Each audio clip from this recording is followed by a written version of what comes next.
ሃይ ሰላም እንዴት ናችሁ? ውድ የዩቲዩብ ቻናሌ ተመልካቾች ዛሬ እንግዲህ ይዤላችሁ የመጣሁት እንዴት አድርገን ብናጠና ነው ግቢ ላይ ወይም ዩኒቨርሲቲ ላይ ውጤት መስራት የምንችለውን የሚለውን አጠር አድርጌ አቅርቤላችኋለሁ። እና ለዚህ ዩቲዩብ ቻናል አዲስ ከሆናችሁ ሰብስክራይብ፣ ላይክ፣ ኮሜንት ማድረግ እንዳትረሱ እንዲሁም ቪፒኤናችሁን ኦን ማድረግም እንዳትዘነጉ። እንዴት አድርገን ብናጠና ነው ግቢ ላይ ውጤት መስራት የምንችለው የሚለውን ስናይ አንዳንድ መምህሮች ሙሉ ቻፕተሩን እንድትጽፉ አድርገው ፈተና የሚያወጡ አሉ። ለምሳሌ ሊስት ኤንድ ዲስክራይብ፣ ኤክስፕሌን ኤንድ ዲስከስ ምናምን እያለ ሃንዳውቱ ላይ ያሉትን ኖቶች እንድትጽፉ አድርገው የሚያወጡ መምህራኖች አሉ። አንዳንድ መምህሮች ደግሞ የኮንሰፕት ጥያቄ የሚያወጡ አሉ እና የእናንተ የመረዳት ችሎታ የሚጠይቁ ጥያቄዎችን የሚያወጡ መምህራኖችም አሉ ማለት ነው። አንዳንድ መምህራኖች ደግሞ የኪስ ጥያቄዎችን ይጠይቃሉ። የኪስ ጥያቄዎች ደግሞ የእናንተን የመረዳት የማብራራትና ተግባራዊነትን የሚጠይቁ ናቸው ማለት ነው። እና ስለዚህ እንዴት እናንብብ ካላችሁ የመጀመሪያው ፈተና ላይ መምህሩ ምን አይነት ፈተና አወጣጥ ስታይል እንዳለው ማወቅ ነው። እና ከመጀመሪያው ፈተና በኋላ ግን የመምህሩን የፈተና አወጣጥ ስታይል ማወቅ ትችላላችሁ። ስለዚህ የሽምደዳ ጥያቄዎችን የሚያወጣ ከሆነ እናንተም በዛው ልክ ሃንዳውቱን በስትሮ መምጠጥ ወይም እንዳለ መሸምደድ ነው ያለባችሁ። በእርግጥ ሽምደዳ ቦሪንግ ነው። በተለያዩ ስልት አንብባችሁ መያዝ ይኖርባችኋል። እና ሌላው ደግሞ መምህሩ የኮንሰፕት ጥያቄዎችን የሚያወጣ ከሆነ እናንተም በቻላችሁት መጠን የብልጠት አነባበብ መከተል ነው። በቻላችሁት መጠን ሳይንሱን ለመረዳት ብላችሁ አንብቡ።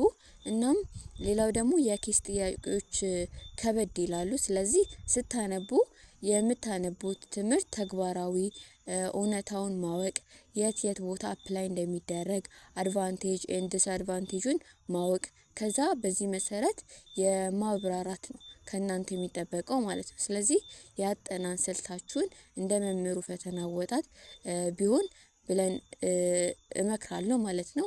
ሌላው ደግሞ የጊዜ አጠቃቀም ነው። ሌላኛውና መሰረታዊ ነገር ጊዜያችሁን በአግባቡ የመጠቀም ጉዳይ ነው።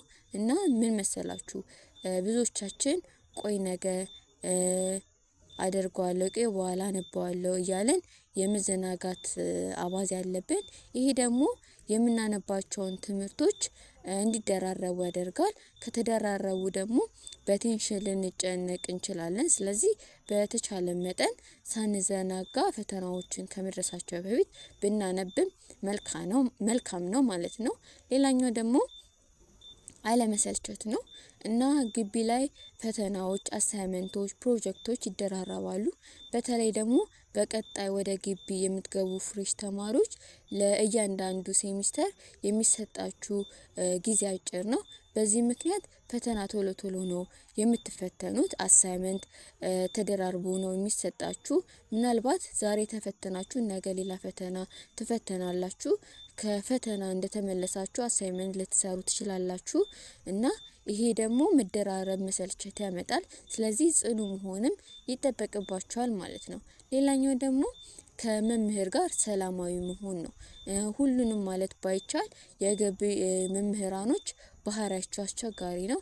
በቻላችሁት መጠን ከመምህራኖቻችሁ ጋር ሰላማዊ መሆን፣ በትህትና መነጋገር፣ ለመምህሩ የሚመች ክላስ መፍጠር አለባችሁ ማለት ነው። እና ከመምህር ጋር የምትገጫቀጩ ከሆነ ግን ሆን ብሎ ውጤታችሁን ያወርድባችኋል። ብዙ ተማሪዎች ስላላቸው ማለት ነው። ሌላኛው ደግሞ ጎግል ነው።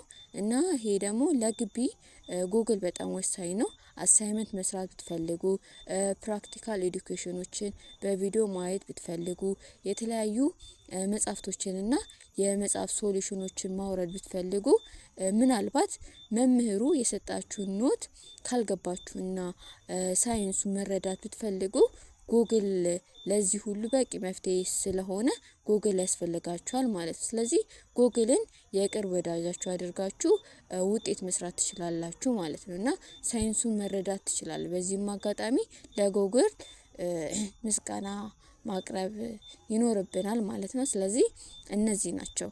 እናም ለዚህ ዩቲዩብ ቻናል አዲስ ከሆናችሁ ወይም ከጠቀማችሁ ሰብስክራይብ፣ ላይክ፣ ኮሜንት ማድረግ እንዳረሱ ባይ